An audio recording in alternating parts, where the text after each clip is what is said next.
Coucou, c'est encore moi, c'est maman. Aujourd'hui, on va se conter une toute nouvelle histoire. Le mystère de l'ogre voleur de lumière. Encore une aventure de Marlon et Catalina. Quelle belle devanture cette image. Attention, chut, prépare-toi. Laisse-toi porter, laisse-toi voyager. Installe-toi très confortablement dans ton lit douillet, la couette remontée jusqu'en haut et écoute bien cette histoire. Tout commence dans une chambre douillette. Une veilleuse magique scintillait pour tisser un pont de lumière à l'ogre, qui est devenu le veilleur pastel de nuit. Les gardiens du sommeil. Dans une chambre qui semble tout à fait ordinaire le jour, se cache le quartier général des plus jeunes protecteurs de la ville. Dès que les parents ferment la porte en chuchotant bonne nuit, la magie opère. Marlon, le grand frère, au regard vif et à l'agilité de chat, enfile son costume au motif de toile d'araignée, son héros préféré. Pour lui, chaque étagère est un gratte-ciel et chaque tapis est une vallée à protéger.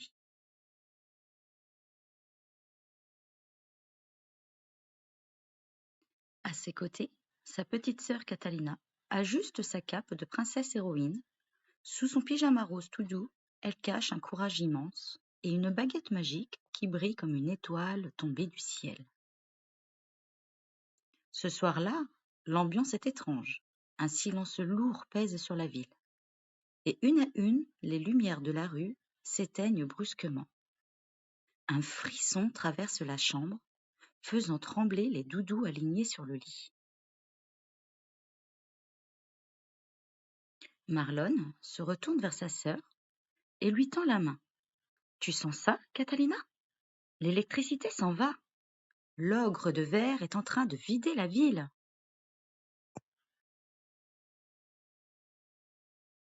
Catalina serre sa baguette magique contre elle. Ses boucles blondes s'illuminent doucement. « Ne t'inquiète pas, Marlon. On va lui montrer que notre lumière à nous ne s'éteint jamais. » Chapitre 1. L'ombre sur la ville. Marlon grimpe avec précaution sur le bord de la fenêtre. Ses mains trouvent facilement appui, comme s'il avait de vrais pouvoirs d'araignée. Catalina le suit de près, sa cape rose traînant légèrement sur le tapis moelleux. Ensemble, ils écartèrent les rideaux pour pouvoir passer par la fenêtre. Dehors, le spectacle est impressionnant. La ville, d'ordinaire si scintillante, avec ses lampadaires et ses enseignes lumineuses, est plongée dans le noir. On n'entend plus le ronronnement des voitures, seulement un étrange bruit de succion, comme si quelqu'un aspirait une boisson avec une paille géante. Sur cette image, on voit l'ogre qui boit toute l'électricité pour devenir lui-même tout éclairé. « Regarde, là-haut !» chuchote Catalina en pointant sa baguette magique vers le transformateur du quartier. Catalina essaye de redonner de la lumière au quartier, mais sa baguette n'est pas assez puissante. Accroupis sur le toit du poste électrique, ils aperçoivent l'ogre de verre. Il était immense, avec une peau translucide qui reflétait les rares étoiles. Ses oreilles, aussi grandes que des ailes de chauve-souris, s'agitaient dans tous les sens pour capter le moindre courant. À chaque fois qu'il touche un câble, son corps transparent s'illumine d'un bleu électrique intense avant de redevenir tout sombre. Il ne fait pas ça pour être méchant, Marlon. Regarde, regarde bien. Il tremble quand il n'a plus de lumière. Je crois qu'il a peur du noir. Marlon réfléchit en tant que grand frère protecteur. Il sait que charger tête baissée ne servira à rien contre ce colosse. Tu as raison, Catalina. Si on lui fait peur, il va briser tout le quartier. On doit trouver le moyen de l'approcher sans qu'il ne nous entende avec ses grandes oreilles. Chapitre 2. l'appel du héros étincelant. Marlon et Catalina se regardent. L'ogre de verre est trop imposant pour eux seuls.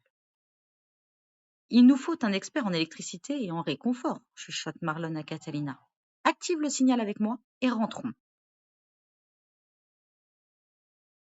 Catalina lève sa baguette magique, rose, et d'un mouvement circulaire, trace un éclair dans les airs.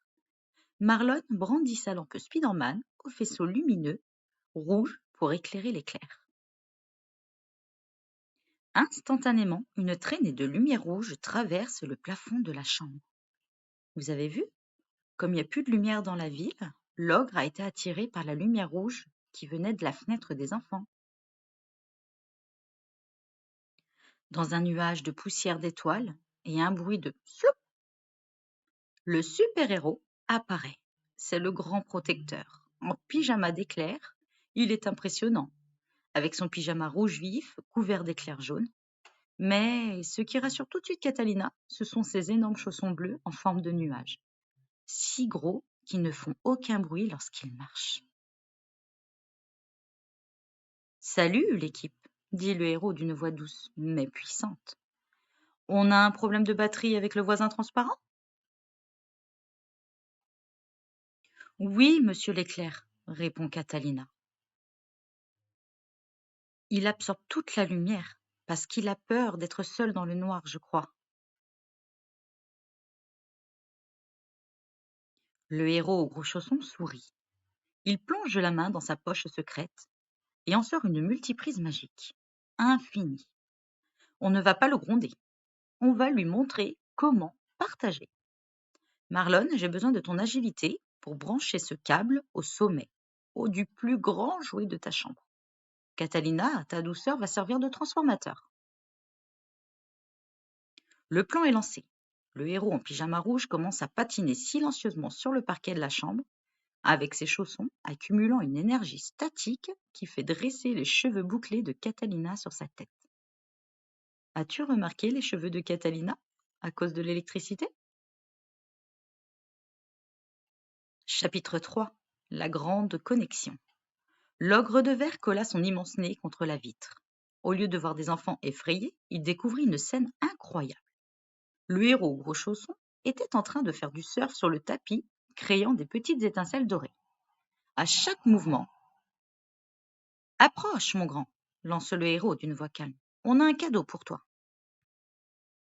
Marlon, agile comme jamais, grimpa sur son armoire et lança un fil de laine argenté vers la fenêtre. À l'autre bout de la pièce, Catalina touche le fil avec sa baguette. Une lumière douce et chaleureuse commence à voyager le long du fil comme une guirlande de Noël. L'ogre, fasciné, tendit une main tremblante. Dès qu'il toucha le fil magique, il ne reçut pas une décharge électrique, non, mais une vague de chaleur réconfortante. Son corps, qui était froid et transparent comme de la glace, commença à se teinter d'un rose orangé, la couleur d'un très beau coucher de soleil. As-tu déjà vu un coucher de soleil? C'est magnifique, non? Tu vois, murmura Catalina, tu n'as pas besoin de voler toute l'électricité de la ville. Si tu acceptes de devenir notre ami, notre lampe magique brillera pour toi toute la nuit.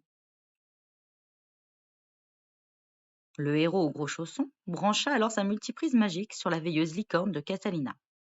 Soudain, un faisceau lumineux doux fut projeté sur l'ogre. Ce dernier soupir de soulagement qui fit vibrer les vitres. Il ne tremblait plus. Il s'assit par terre, dans la rue, et commença à ronronner comme un énorme chat. Chapitre 4. Un nouveau gardien et les rêves dorés. Grâce à Marlon et Catalina, et leur mentor, la ville retrouvera ses lumières, mais quelque chose avait changé. Désormais, les enfants pouvaient apercevoir une lueur protectrice qui veillait sur le quartier. L'ogre n'était plus un voleur, il était devenu le veilleur de verre, un géant aux couleurs pastel veillant tendrement sur la ville. Et pour le remercier, le héros aux gros chaussons lui avait laissé une paire de pantoufles géantes pour qu'il puisse marcher sur les toits sans jamais réveiller personne.